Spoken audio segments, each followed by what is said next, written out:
Hi, this is Liz Weaver, and you are listening to the Learning Success Podcast, an information-packed podcast with the latest news, information, and tips to help you overcome a learning difficulty. For anyone suffering from a reading difficulty, writing difficulty, a math difficulty, a focus problem, dyslexia, dyscalculia, dysgraphia, or ADHD, this is the place for you. The Learning Success Podcast is brought to you by learningsuccesssystem.com. Hello, and welcome to the Learning Success Podcast, where we learn to embrace your child's brilliance and unleash their full potential. Today we have Jerry Mintz. Jerry has been a leading voice in the alternative school movement for over 30 years.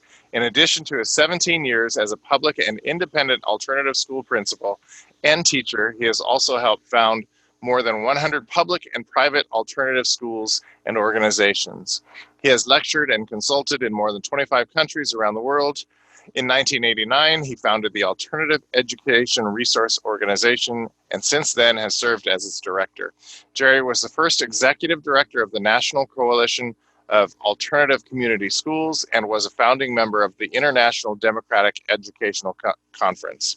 In addition to several appearances on national radio and TV shows, Jerry's essays, commentaries, and reviews have appeared in numerous newspapers, journals, and magazines, including the New York Times, Newsday, Passive Learning, Green Money Journal, Communities, and Saturday Review, Holistic Education Review, as well as the anthology Creating Learning Communities. Hello, Jerry, and welcome to the show today. Hi, Phil. It's great to have you. We've got some interesting times going on here. So let's talk first. I'd like to get some of your opinions on public school, just so to set kind of a groundwork here. What do you think are the fundamental issues with the public education system today? Well, I think that the main problem is it's quite out of date in terms of what people now know about how kids learn and modern brain research. You see, there are kind of two basic paradigms about learning. There's the one that most schools seem to be using now, which is the kids are naturally lazy and need to be forced to learn. And then therefore, somebody has all the answers for them. They need to force them to remember those things and regurgitate them. And then they'll be set for life. Well, this paradigm might have worked 100 years ago. I think it might have. But it is not working in the new millennium, for sure. The paradigm that our schools, alternative schools, learner-centered schools use is that children are natural learners and don't need to be forced to learn. And educators need to basically build on that natural interest. And not only that, but if you force them to learn things they're not interested in, you will tend to extinguish that natural ability to learn. And then it becomes self-fulfilling. After 7 or 8 years, then they do need to be motivated, or where they've lost a lot of that original interest. And think about it. We're taking kids who just learned how to speak a language or two themselves, without classes, without school, learned how to walk or run. And we're now telling them, from now on, you learned that way on your own, but from now on, you have to listen to us in order to learn anything. Yeah. Now you have to sit quietly in a classroom and not say anything, not come up really with many of your own ideas and so on. So that is the difference. It's two very different paradigms. Yeah, you don't have to convince me that kids are natural learners. I mean, that's just blatantly obvious. So, and I can see sometimes, I can see issues where school is stifling that natural learning about it. And of course, you mentioned, sitting in a desk. That's really detrimental since we learn through our bodies a lot. Let's talk about specifics about, like, I know you've mentioned, I've heard you mention that grades are not grading and testing. Why is that an issue? Well, this is an extension of the same thing I just talked about. Mm-hmm. If you believe that kids are natural learners, you do not want to motivate them externally to do things that they don't necessarily want to do just because of getting good grades or praise for that matter. Not only that, but you don't want to give them homework, because if it's something they were going to do on their own at home, you wouldn't have to assign it to them. Sure.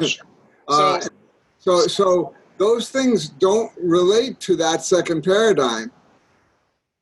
So how would you, if there are no grades, how would you gauge progress? Well, I think you can do evaluations.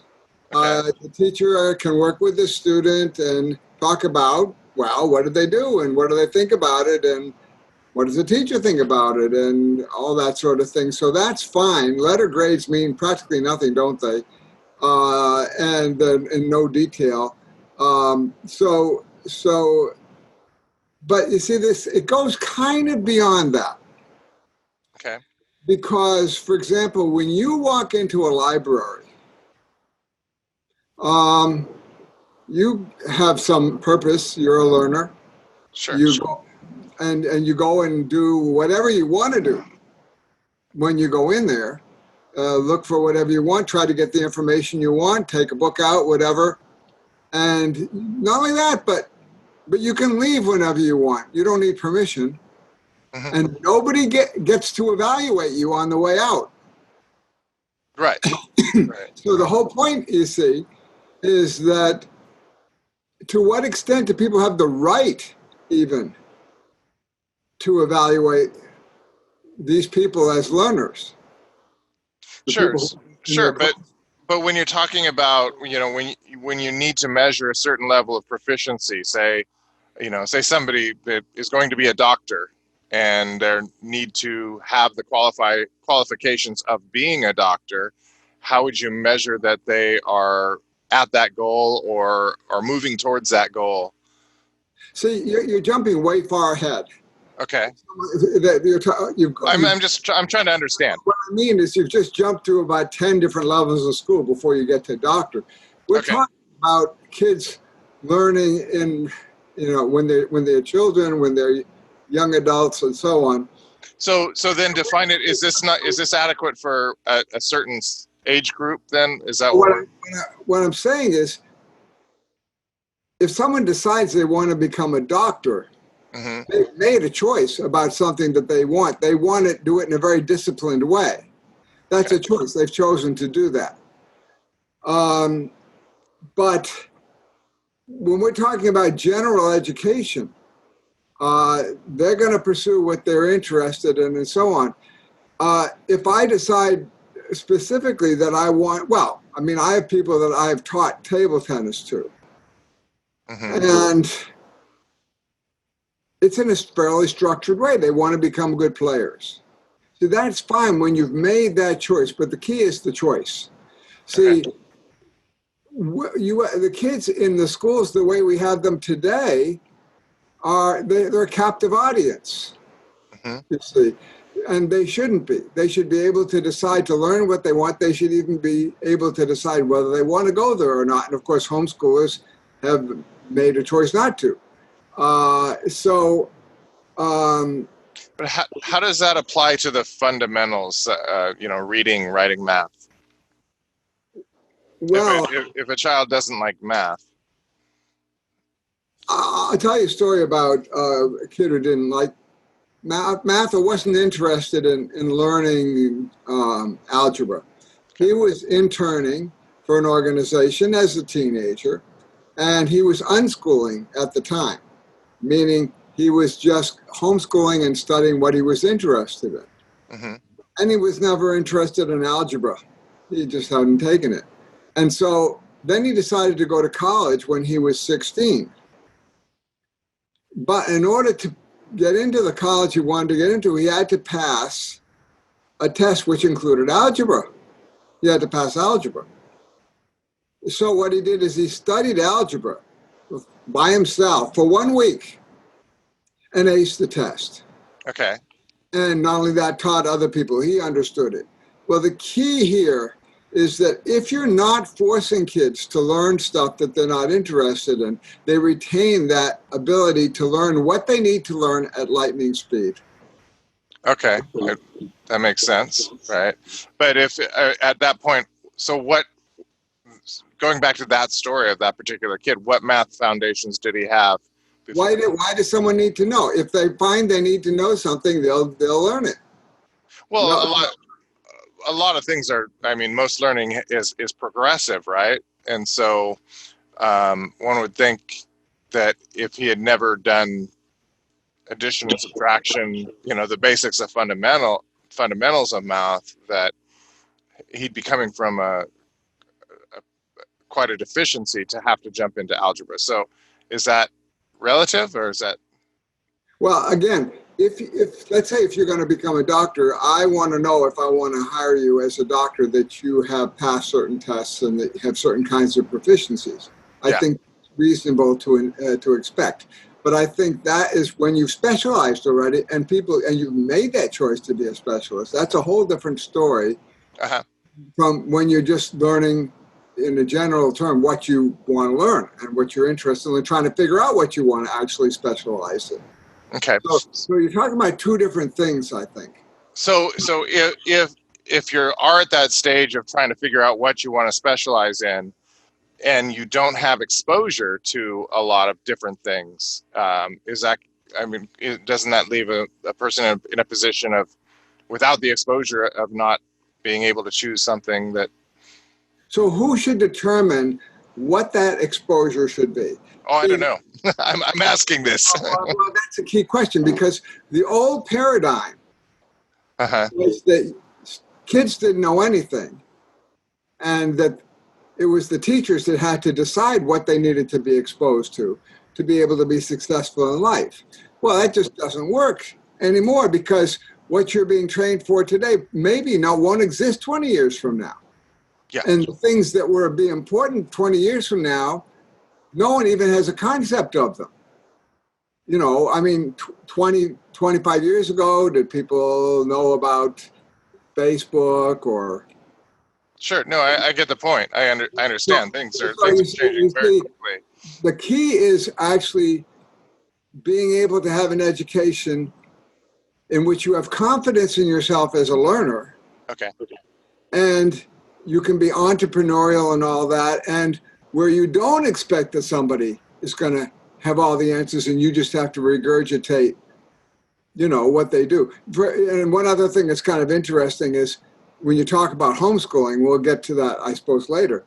But people say, well, what about socialization? Of course, you've heard that question a lot for the kids who are, homeschooling. Well, of course, homeschoolers call it the S word.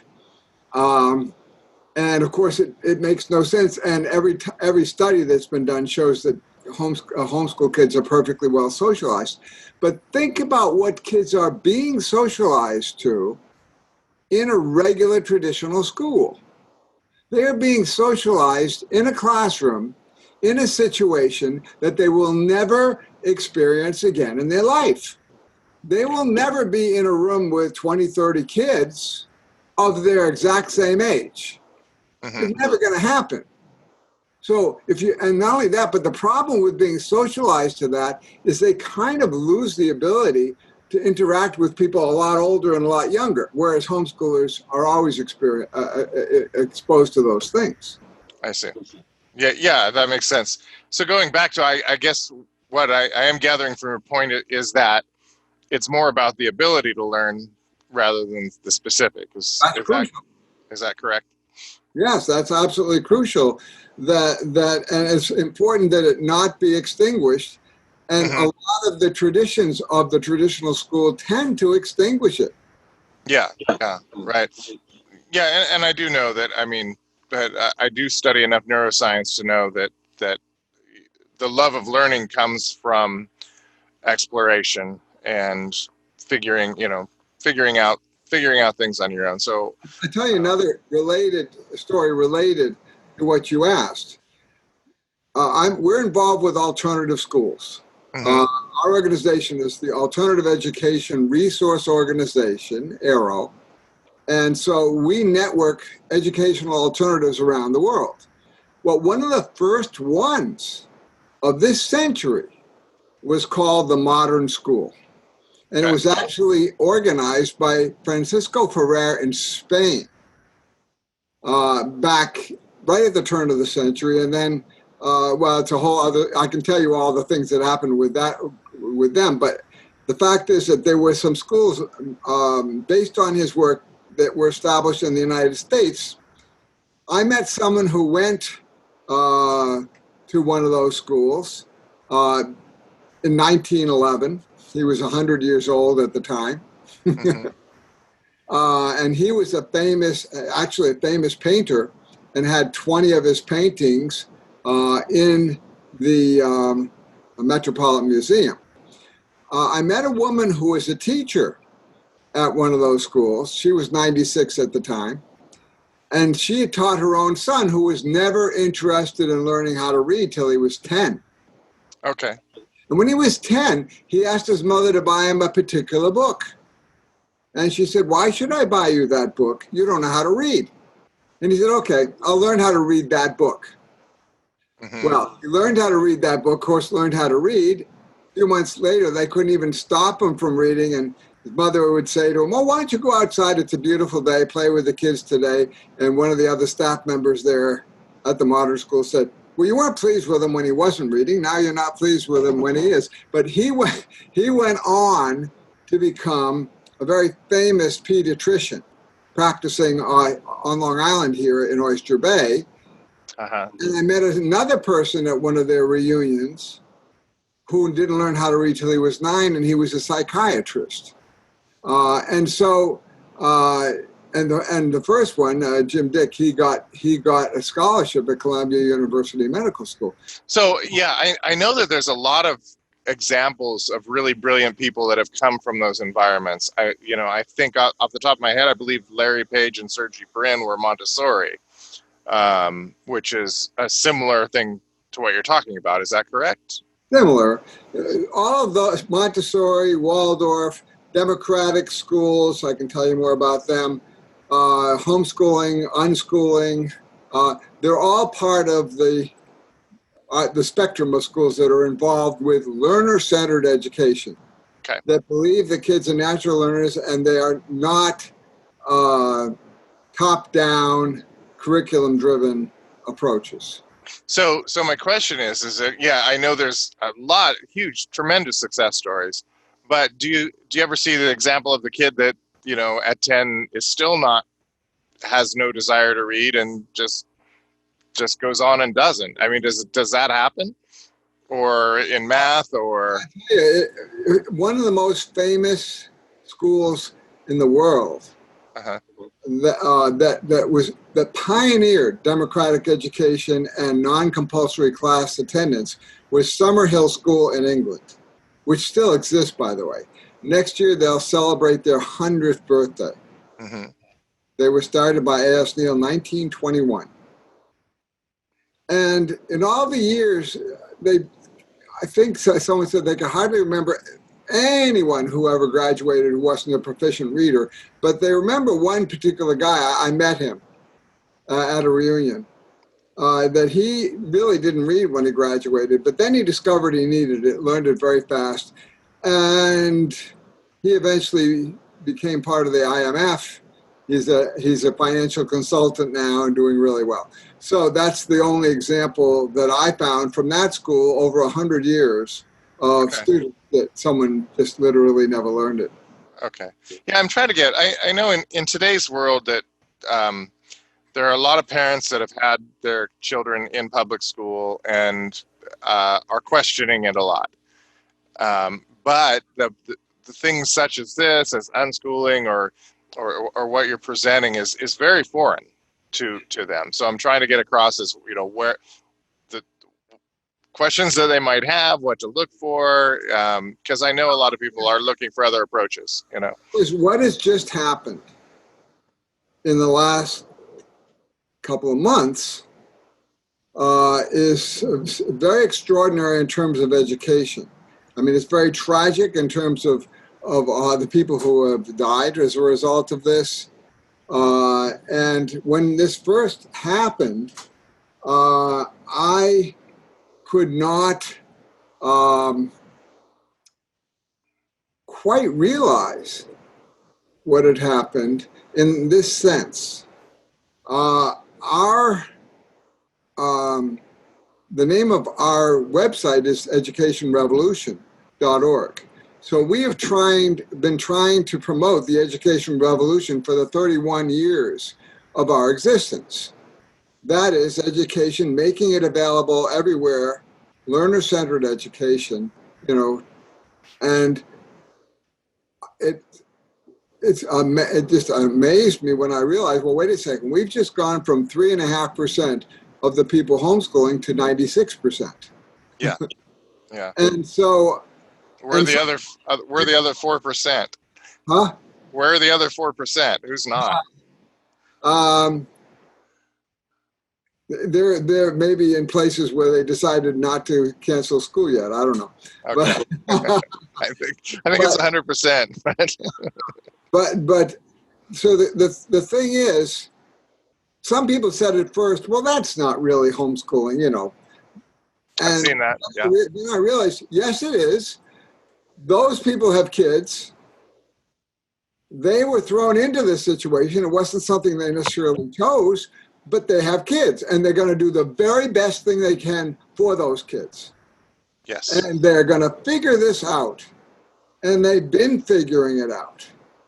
Well, I see something that parents, before this and when this started, parents often feel inadequate when it comes to educating their kids. And I see a lot of times from schools a pedantic attitude where you have to be a professional, yet parents are their first.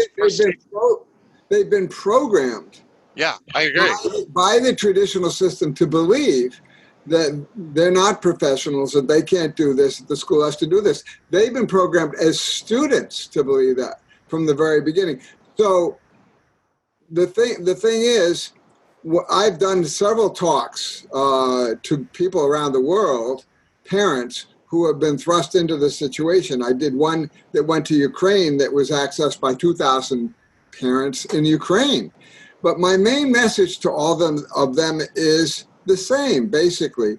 Kids are natural learners. They bring with them their own curriculum. You do not have to make this curriculum for them. Not only that, you don't necessarily have to follow the curriculum that the school tells you to follow. That can get pretty old. The key is you need to follow the interest of your students and help them build on that as guides. That is how it works best. So tell me, like on a day by day basis, how does that look? I mean, exactly, the child says this, the parent says that. I mean, how does that look exactly? Well, I think the answer is it doesn't look like anything on a day by day basis because it's different every day. Well, just any day. Just like life is different every day. So for example, a lot of our schools took the same approach, that maybe some of these individual families were taking. That is, they start the day with people making announcements. What are they? Students saying what they would like to do, teachers saying what they would like to offer. The students can choose which ones they want to go to.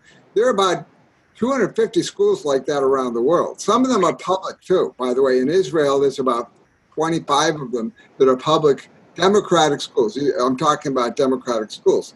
Okay, so there is some level of guidance then. Choices. Those classes then meet where they're supposed to meet and do what they said they were going to do. Mm-hmm. So the individual parent doing the same thing would work with their kid in the same way. And now, of course, there's a lot of use of the internet, but the parents are probably more sophisticated about how to find information. They can work with their kids, as I said, as guides to help them if they get stuck. But older kids probably can do most of this by themselves. So there is some guidance. There are choices that the the kids are going to be pulling from, or? Yes, of course. But I wonder if you are familiar with the work of Sugata Mitra.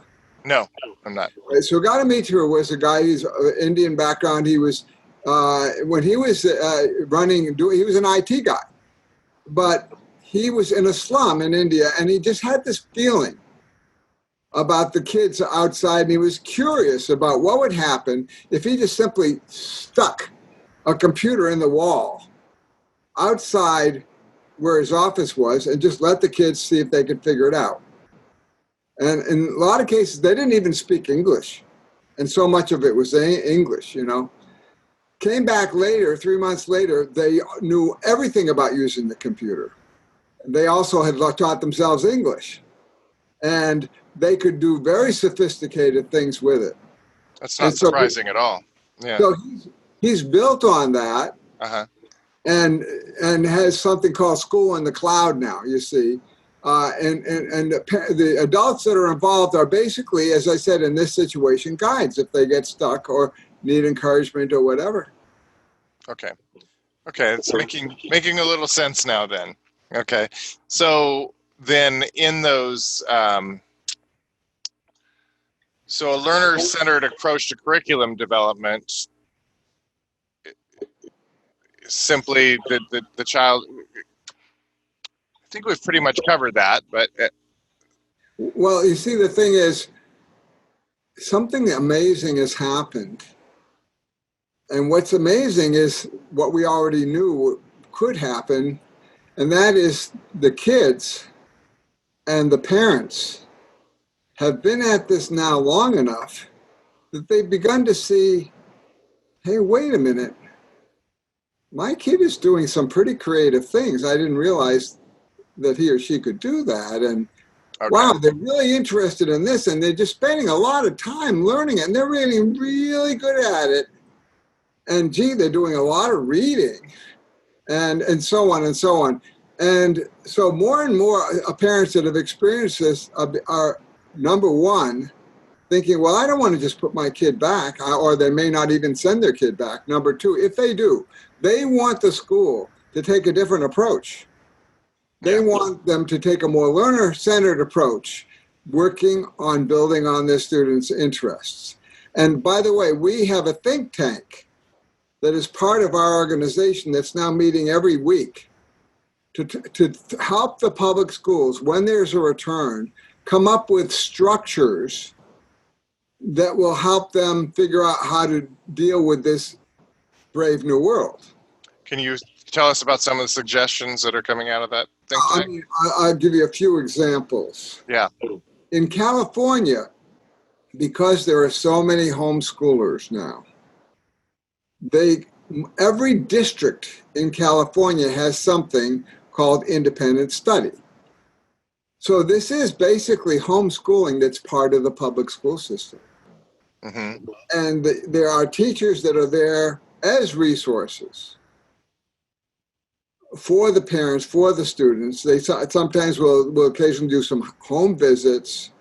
The schools are actually available as resource centers for the students. They can be involved with it. They can be on a team if they wanted to, and so on. Even take a class there. So that's a whole new approach. And there are other states that are doing this, but California was the one that I think pretty much pioneered this. So that's one example. Okay. Another is something that happened in the early 70s in public schools called schools within schools. And that was that schools set up sometimes self-contained classrooms in which the students could even make decisions democratically about what happened in those classrooms. And my local school district has one that dates from 1971. And in Brookline, Massachusetts, there's a school within a school that dates from about the same era. So these could be recreated for those parents that are saying, hey, I want my kid in a different situation that's more like what we just did. Third thing is that when kids go back, we may not have solved this whole problem with the virus. And so there needs to be more decentralized approach. schools need to look at themselves now more as resource centers where kids can go around and get information and help and use the resources of the school. So that's another thing, is schools as resource centers. Another kind of more specific example of a potential problem is some people are saying, well, teachers over 60 shouldn't be encouraged to go back. They could be vulnerable. Well, there are going to be a lot of families that don't necessarily want to send their kids back. Those teachers could teach those kids. Mm-hmm. You see, they could continue this as an option. And by the way, last week, kids went back to school in Quebec. Oh, wow. Okay. And it was very interesting. We had to see, this was part of our discussions. We just had a discussion today about this with our think tank. And we found out from the people in Canada that this had happened. Well, what happened is less than half the kids went back. And so the schools are continuing to offer home education for the ones who want it. In some cases, it'd be a school of 100 kids and only one went back. Yeah, that makes sense. Right. So we're seeing these changes. These are some of the structures that but let's go back 1 second. Why are the parents not sending them back? Is it because of fear of the virus, or are they realizing that there might be a better way? Both, I'm sure. Okay. I don't know how that breaks down. Uh-huh.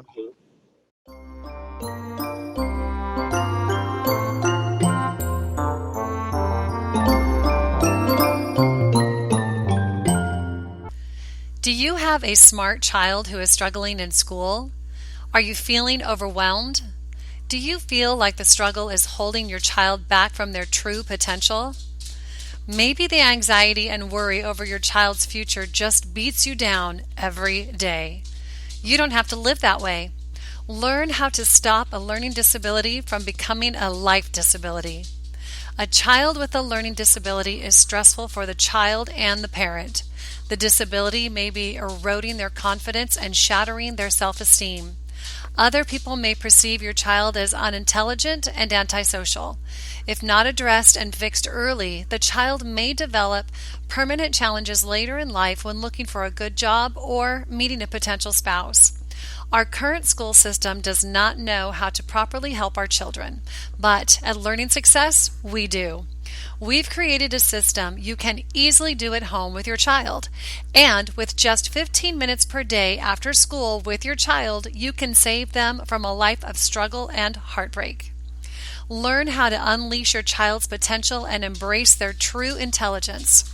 As a special gift for being a loyal podcast listener, we're going to give you a free trial of the Learning Success system.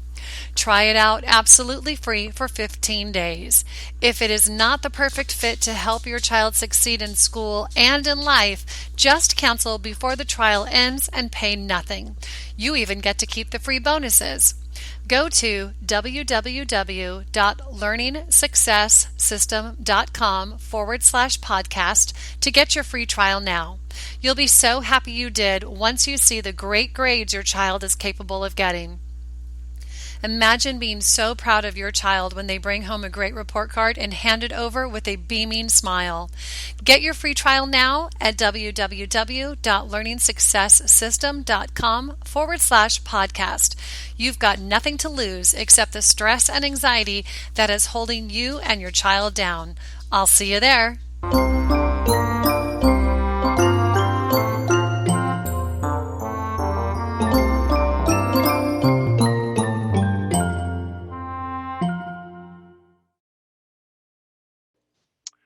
So I like the paradigm of what you were saying as schools as resource centers.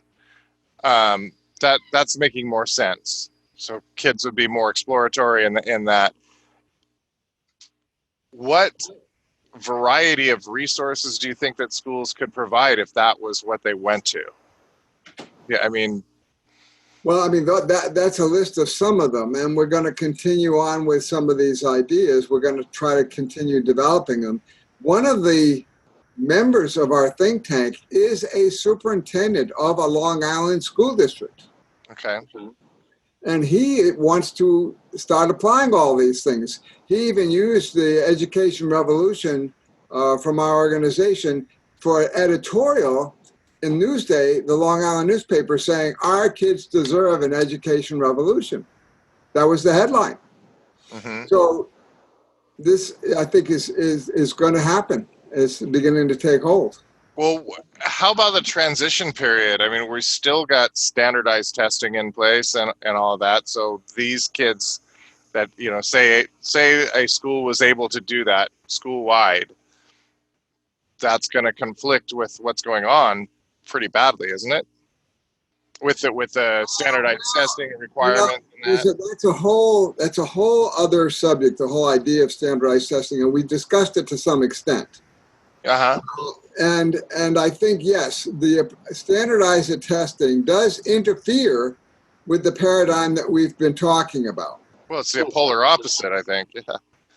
The interesting thing is most of the independent alternatives that we're involved with don't use standardized testing. Now, some schools do, but only in the sense that if a parent or particularly if a student is curious where they stand against the norm in reading or whatever, any of these things, math, they could ask for a test like this. That's not a problem. And also, some schools evaluate themselves by seeing how the kids are doing, but they don't use these tests as a way of grading the students. You see? That makes sense. I was just speaking in terms of schools not being able to get their typical funding in that if they weren't submitting to the standardized. Well, let's talk about Long Island in that respect because it's very interesting. Many parents on Long Island have seen through the problems involved with these standardized tests. They've seen their kids sick when they go to school on days when there's going to be testing. They've seen the negative sides of this. So there's such a thing as the opt-out movement. And the opt-out movement is where parents have the right to opt out of having their kids take these tests. On Long Island, believe it or not, and to me it's stunning, half of the kids going to school on Long Island have opted out of taking these tests for the last several years. That's massive civil disobedience. It's unbelievable. So the tests are not even valid because they're not testing everyone. They don't know who's opting out. And so then you see it's a whole other thing to go into, and this would be a long discussion. Where do those things come from? Why are they there? Who put them in place and why? And the fact is it has almost nothing to do with education. When they give these kids the tests, they don't even give the teachers and the students the results so they could learn from them. They're just useless. Oh, they don't? Okay. So the overall results, but the individual, would they go back and see what they missed? Nah. Yes, that is useless. Absolutely. Useless. Okay. Right. Oh, that's where I got you. Okay. Interesting. Tell me about the documentary about butterflies thing that you did. The butterfly. Oh, you mean well, Butterflies is an organization in India that works with homeless working children.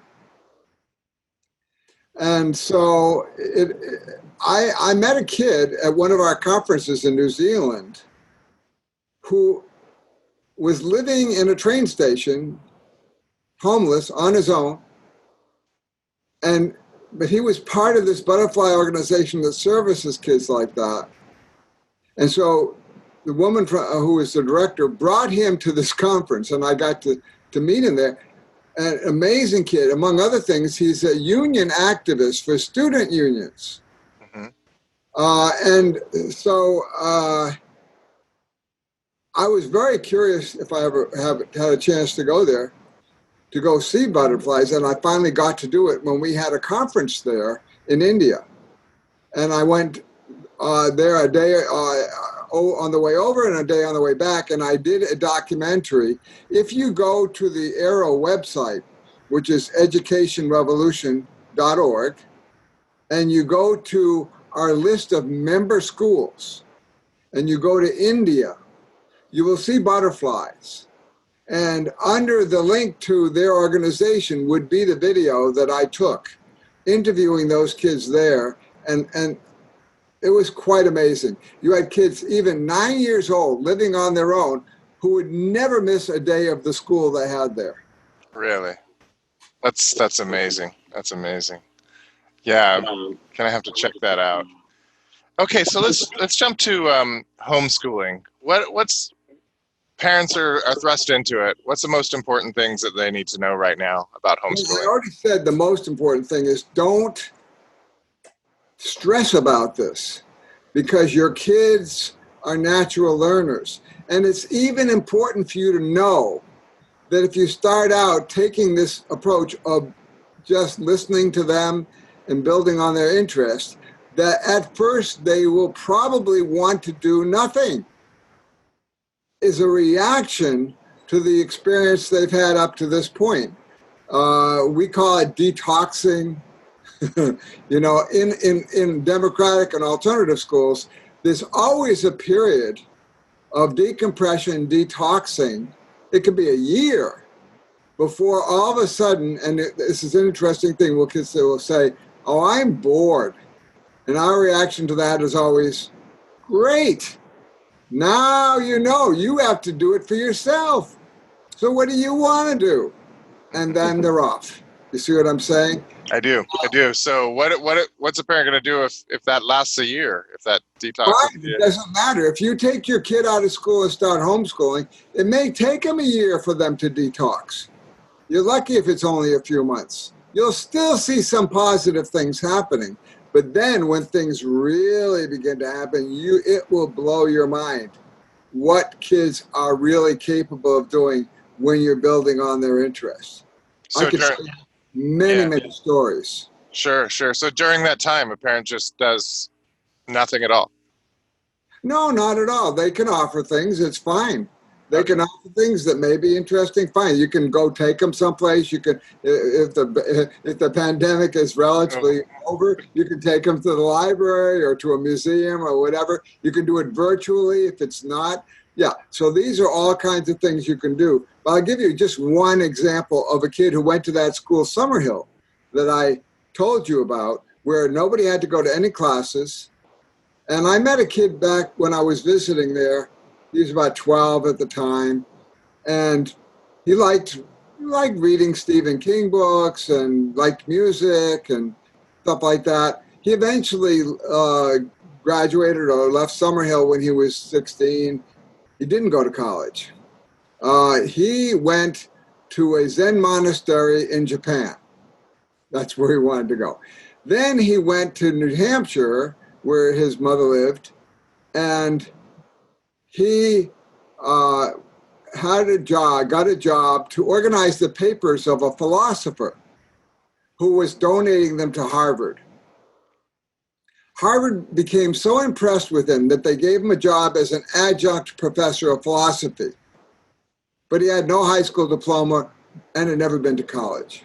They eventually offered him a full scholarship to Harvard, which he took and finished that. They wanted him to go on to graduate school, but his wife-to-be was Bangladeshi, and she was in England, so he figured he's going to go to England, which he did. Went to the London School of Music, which was his interest at that point, and they had a contest to invent a new musical instrument. When he showed them this instrument, which was like a piano with flexible notes, where you could go higher or lower, Yamaha said, oh, this is not a contest anymore. We want to buy this from you. And he said, no, thank you. And went ahead and has actually developed his own company to produce this thing, which is called the Seaboard, and is now in music stores all over the world.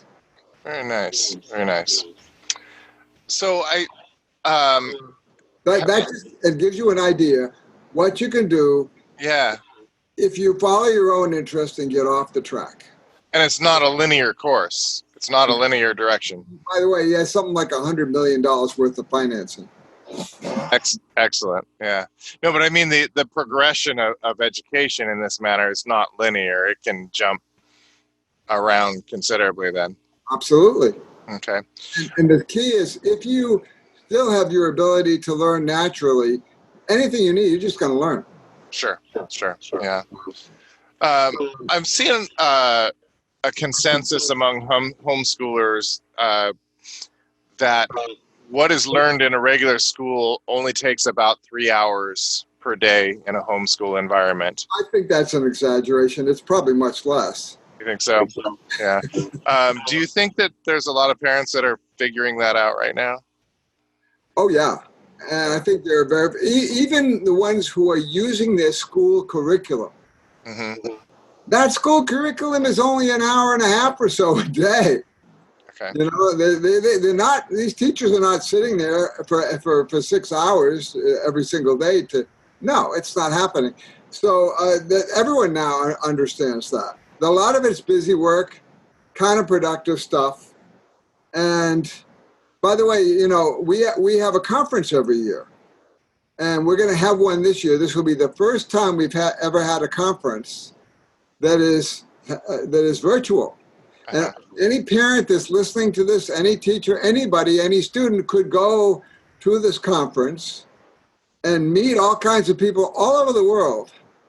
And the nice thing about this, because it's virtual, we have presenters from all over the world, from South Africa, from Russia, and so on, and find out more about this kind of education. Well, it seems to me that, and we'll definitely put that information in the links below, Jerry, so that people can get to that. But it seems to me that in today's world, where now virtual learning is becoming very popular, that would lend itself to what you're doing quite well, because if you have some very obscure interest, you can probably find an educator in that interest somewhere. Every kid now knows. I mean, every kid now knows that if they have a question that they want answered, they don't just wait till they can talk to their teacher about it. They just Google it. Yeah, you know? Yeah. And they know that. See, that in itself has begun to revolutionize education, but it's been hard for the education system to figure out how to catch up to it. So they just do things the way they've always done them.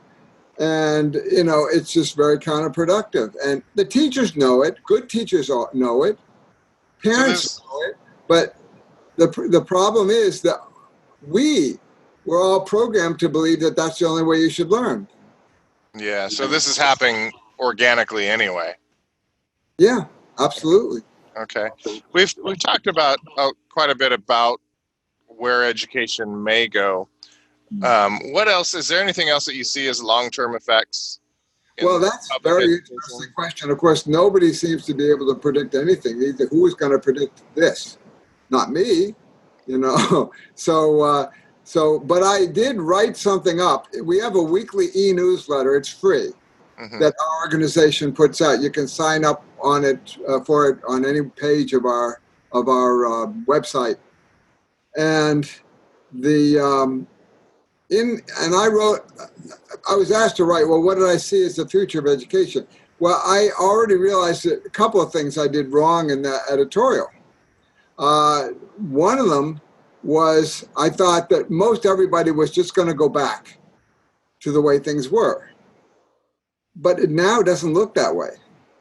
I thought maybe 10% of people would decide to continue homeschooling as opposed to the 3.5% who were doing it before. I think now it's going to be a lot more, unless the public schools, in self-defense maybe, figure out how they can provide more services to people who want things in a different way.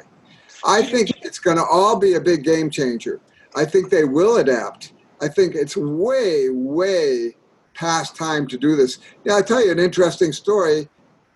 In the 20s and 30s, there was a phenomenon based on the work of John Dewey called progressive education. And those kids going to progressive schools, a lot of those schools still exist. There are quite a few of them all over progressive schools. based on experiential learning and that sort of thing, and they mostly didn't have grades. So the colleges wanted to know, well, how do we compare those kids to the right kids coming out of other schools? So they did a study on this called the 8-year study. Mhm. A result of that 8-year study was that those kids in every single measure excelled over the other ones. They did better in college, and they did better working afterwards, all that stuff. And what happened is, so people thought, well, that's going to be what we're going to do. Education system's going to change. Guess what happened? World War II kind of stopped everything in its tracks. And it pretty much got frozen. And the teachers' unions came along. A lot of things changed. And everything kind of just got frozen the way it was at that time. And it's still that way. Do you know the subjects that are taught in school right now, for the most part? The people who came up with those subjects, it was called the Committee of 10 in 1900. Mm-hmm. They're still the subjects people are teaching, the main subjects. Right. So, yeah. So I think that what's going to happen is now this change that's so long overdue will happen. And teachers, many good teachers want to see this change happen. Many good administrators want to see this happen. Now there's going to be many millions of parents that want to see this happen. Right. And you think that there's some level of adaptability in the schools where they're going to be capable of going in this direction? Yes. And for example, if they do the kind of thing that they did in California, this independent study, this will basically redefine public education as an option. It's interesting that when this first came out in California, many regular homeschoolers said, oh, we can't trust that. They're going to try to push them in a direction of going back to the school and all that. Well, guess what? It didn't happen. It really didn't happen because the schools didn't want to alienate those people because they knew they could just decide to opt out of it. Right. Good. So say a parent is really seriously considering homeschooling, but they know they're going to have to go back to work at some point. What do they do? Well, see, this is a fairly new phenomenon that's begun to happen. And, I have an online course for people who are starting new alternative schools. Okay. And again, they can find out about that on our website. It runs every year from September to January. It's a long thing, and it's all totally online. So there's a dedicated website. So they could co-op something like that with other parents in their area? Is that? Well, that's exactly what's happening, you see. That's what I was going to say, that now parents are getting together, setting up homeschool resource centers. Okay. And this enables people to be working. And it's the interesting thing is, and especially in a lot of countries where there's a problem with the traditional system and it'd be hard to start a regular school, but where homeschooling is legal, we encourage them to start homeschool resource centers as a way of getting going, and they've done this. But it also happens in the United States all over, too. Some of the best schools and programs around New York that we've helped people are technically still homeschool resource centers, you see. And homeschooling is legal in every state in the United States. What's interesting, it's legal in almost all countries, but there are a few exceptions. Germany, we know. But how many people knew that it's illegal in Sweden? That's odd. And in the Netherlands. So anyway, that's a whole other long, interesting story. What? Can you give me 30 seconds of why it's illegal there? In Germany, I think they were concerned about the fact that a lot of homeschoolers were fundamentalist Christians. Okay. But the funny thing about that is even the Christian homeschoolers, it's a different paradigm. And I met many people who were Christian homeschoolers who were just fine and got all the benefits of homeschooling. Mm-hmm. Gotcha. Okay. So it's a different story in different places, as to why this is the situation. I see. I see. So this is, I think, going to be interesting to a lot of parents. I think a lot of parents are really searching for now realizing that they can take some responsibility of their parent for their child's education. Where do they go from here? Where do they learn more about this? If you know the answer to that, if anybody knows the answer, I mean, as far as how do they learn more about what you're talking about? Well, of course, if they want to learn more about their choices, let's say people are beginning to go back to school, and you don't want to send your kid back to the regular public school. So we have on our website a list of alternative schools all over the world. Okay. So they can look at that and find something near them. Some people contact me because they want to move somewhere where there's a good alternative school. And they do a consultation, you see. So that's one of the things you can do. But it's not just democratic schools. We have a separate list of democratic schools. But that whole spectrum of learner-centered schools that I told you, there are 4,000 or 5,000 Montessori schools. Okay. In the United States alone, you see. So there are options out there. There are many, there are undoubtedly homeschool groups near where you live, and you can find them. And you can find out what the laws are in your state and so on. So there are resources out there. So more than likely, parents are not going to have to start from scratch. There's going to be plenty of resources available. Absolutely. Okay. Absolutely. So this is how you can find the information that you need. So you could, of course, keep on homeschooling. You can homeschool through an umbrella organization that helps provide curriculum for you. Now, there's some fairly traditional ones, which I don't like very much because they try to recreate school at home. Mm-hmm. But there are others like Clonlara in Michigan, in Ann Arbor, Michigan, and Global Village School in California that have people all over the world that are homeschooling through them, and they're very flexible, and they can even provide help for unschoolers. Okay, very good, very good. And what about funding? Is it different across different states as far as, I know there was talk of credits for homeschooling and that. It varies from place to place. Some people think that homeschoolers should be provided funding if their kids are not in the local school. And so it varies from place to place. The reason why in California they wanted to set up independent study is the local school districts could get the state aid if those kids were technically part of their school system. You see, right. That's why it's important for them to do this. I think this is basically true in every state, really. And so that is another example of it. I've noted. See, here's an important thing to understand. That education in the United States is given to the states. It is not a federal thing. There are federal projects and so on, and they can try to wave a carrot at you and say, "Oh, if you do this, you can have this." But it's really the states that can make the laws about education. Right. Every state has a different law about homeschooling. It's really easy, for example, in places like Texas. It's harder in New York. It varies.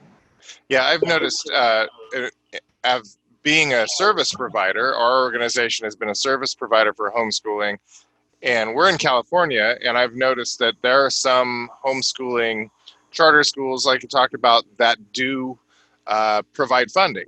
They could come to our classes, and then others that don't, and we're within the same state. So, it really varies. For example, in Massachusetts, it varies by school district.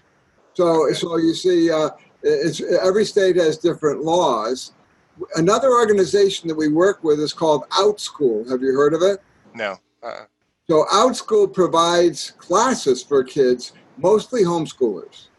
And they when this all started, they were pretty big. They had 8,000 students, and they had 1,000 teachers.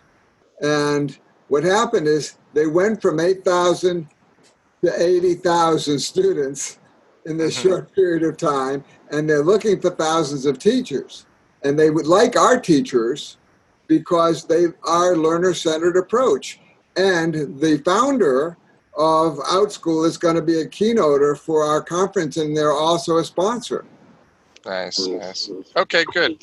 So it sounds like there's a little bit of research that parents need to do, but they can find a lot of that on your website. Is there anything that we have not covered that's important for parents to know? Have you got another week? Let's just give them the highlights. So the key is, don't freak out. Okay. Don't stress. You can do this. Your kid's a natural learner. One of the reasons why I did what I did in India is because kids are natural learners. There's the ultimate test of it. The parents are not even in the picture, you see, and they were doing pretty well.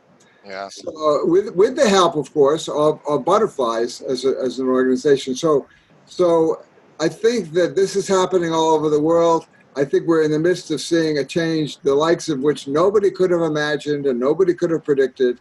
And it'll be quite amazing to see where it goes. I think that you are correct.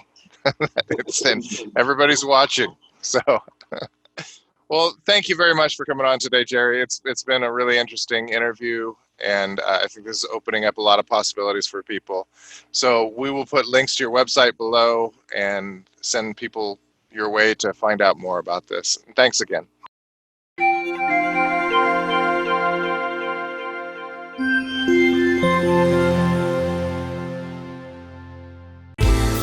Thank you for listening to the Learning Success Podcast. We hope you enjoyed it.